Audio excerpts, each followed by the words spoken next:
Você acredita que uma pessoa pode amar alguém que viveu em outra época? E olha só, essa história que eu vou contar hoje surgiu muito antes de Outlander. Os entendedores entenderão. Mas essa é exatamente a pergunta que está no coração de Em Algum Lugar do Passado, de Richard Matheson. E talvez seja por isso que essa história tenha permanecido tanto tempo comigo. Este foi um dos primeiros livros que eu tive a sensação de possuir de verdade. Não era um livro emprestado da biblioteca da escola ou da biblioteca pública da minha cidade do interior. Ele era meu.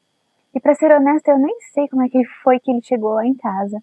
Eu só sei que ele continua comigo até hoje, mesmo tendo construído outra família, mesmo depois de 3 filhos. Algumas páginas já se soltaram. O tempo que já havia deixado muitas marcas antes de mim deixou ainda mais vestígios de tempo nele, como se estivesse honrando a história contida ali dentro, sabe? Mas toda vez que eu olho para esse livro, eu lembro exatamente da sensação que eu tive quando eu li ele pela primeira vez. Eu era adolescente, e naquela época eu achava que estava começando apenas mais uma história romântica. Mas eu terminei a leitura carregando algo muito maior. Mesmo com a mente e o coração da adolescente que eu era, aquela história me fez pensar sobre o tempo, sobre memória, sobre destino, sobre saudade, e sobre como algumas histórias conseguem permanecer vivas dentro de nós muito depois da última página. Talvez seja por isso que tantos anos depois eu ainda lembro dessa história com tanto carinho. Então prepare seu chá, acomode-se na sua poltrona favorita e venha conversar comigo, porque hoje eu quero contar uma das histórias mais melancólicas, belas e inesquecíveis que já passaram pelas minhas mãos. Mas antes de começarmos, eu preciso fazer um aviso importante. Esse vídeo contém spoilers, muitos spoilers, porque isso não será uma resenha. Hoje nós vamos fazer algo diferente. Este aqui vai ser um storytelling. Eu vou contar os principais acontecimentos da história e compartilhar aquilo que mais me marcou ao longo da leitura, como se estivéssemos sentadas juntas em uma sala, tomando chá e conversando sobre um livro que marcou a minha vida. Então, se você pretende ler Em Algum Lugar do Passado sem saber o que acontece no final, talvez esse seja o momento de aguardar o vídeo para depois. Mas se você gosta de ouvir histórias ou se é daquelas pessoas que adoram conhecer uma trama de um livro, mesmo sem ter tempo para leitura, então fique por aqui, porque a nossa viagem começa agora. A história acompanha Richard Collier, um homem comum, um jovem roteirista que leva uma vida sem grandes emoções, sem nada que o faça parecer destinado a algo extraordinário. Mas tudo muda quando ele se hospeda num antigo hotel e se depara com uma fotografia de uma mulher. Uma fotografia antiga, daquelas que parecem guardar segredos. A mulher da imagem se chama Elise McKenna, uma famosa atriz do início do século XX, e ali algo estranho acontece. Richard não consegue tirar aquela imagem da cabeça. Não é apenas admiração, não é apenas curiosidade. É como se existisse uma conexão que ele não consegue explicar. Uma sensação de familiaridade, como se aquela mulher já fizesse parte da sua história. Intrigado, ele começa a pesquisar tudo sobre ela. Procura registros, fotografias, artigos de jornal, cartas, tudo o que consegue encontrar sobre ela.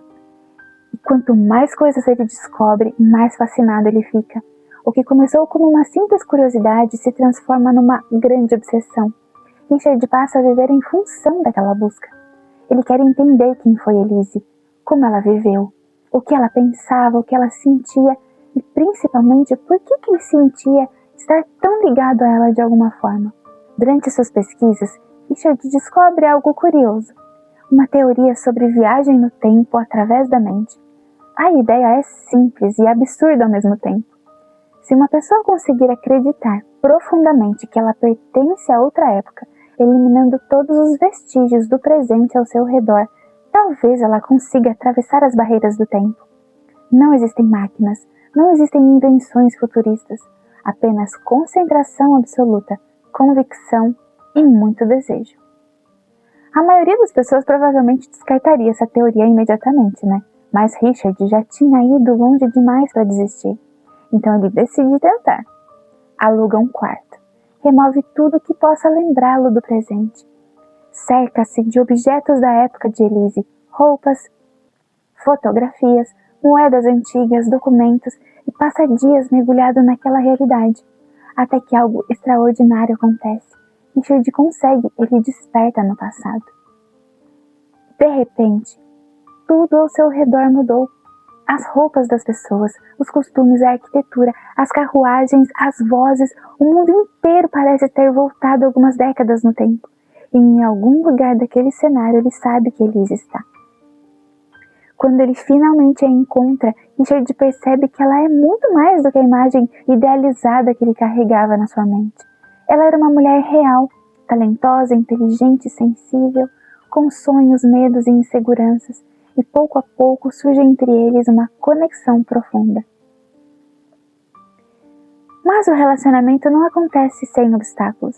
Existe uma figura importante na vida de Elise, o seu empresário e mentor, William Robinson, um homem controlador e possessivo, acostumado a decidir os rumos da carreira dela. Ele percebe muito rapidamente a aproximação entre Richard e Elise e faz de tudo para impedir que os dois fiquem juntos. Mesmo assim, o relacionamento cresce. Os encontros se tornam mais frequentes e a confiança aumenta, então o carinho se transforma em amor. E o leitor começa a torcer desesperadamente para que aquela história funcione, embora exista um problema impossível de ignorar. Richard não pertence àquele tempo. Essa é uma das coisas que eu mais gosto no livro. O conflito principal não é um mal-entendido, não é um triângulo amoroso, não é falta de amor, não é um vilão. O grande inimigo da história é o próprio tempo. E talvez por isso pareça tão frágil, tão precioso, tão urgente, porque nós sabemos que qualquer coisa pode destruir aquele equilíbrio. Então, durante boa parte da história, Richard consegue permanecer no passado. Ele e Elise vivem momentos muito felizes, fazem planos, sonham com o futuro juntos, e por alguns instantes parece que o impossível finalmente aconteceu. Mas então acontece uma das cenas mais marcantes da literatura romântica para mim. Uma cena tão simples e ao mesmo tempo tão devastadora que eu nunca consegui esquecer. Em determinado momento, Richard coloca a mão no bolso e encontra uma moeda moderna, uma moeda do seu tempo que não deveria estar ali, um objeto vindo do futuro, um vestígio do tempo ao qual ele realmente pertence. E naquele instante, tudo desmorona. A visão da moeda quebra sua concentração, quebra a ilusão cuidadosamente construída, quebra sua conexão com o passado, e imediatamente ele é lançado de volta ao presente. Sem aviso, sem despedida, sem tempo para se explicar, sem tempo para abraçar Elise uma última vez. Ele simplesmente desaparece. E essa talvez seja a parte mais dolorosa de toda a história, porque Richard tenta desesperadamente voltar, ele tenta repetir o processo, ele tenta encontrar uma maneira de voltar, mas ele não consegue. A porta que se abriu uma vez permanece fechada. Então os anos passam, Richard continua vivendo, mas uma parte dele ficou para trás, naquele hotel, naquela época, ao lado de Elise. Ele nunca esquece, nunca supera completamente, nunca deixa de amar aquela mulher. Então chegamos ao fim. Já idoso, com a saúde bem fragilizada, Richard se aproxima dos últimos momentos dele nessa terra. E esse é o instante que a história nos entrega ao seu desfecho. Após a morte, ele finalmente reencontra Elise. Não mais limitados pelo tempo, não mais separados pelas décadas, não mais presos às regras do mundo.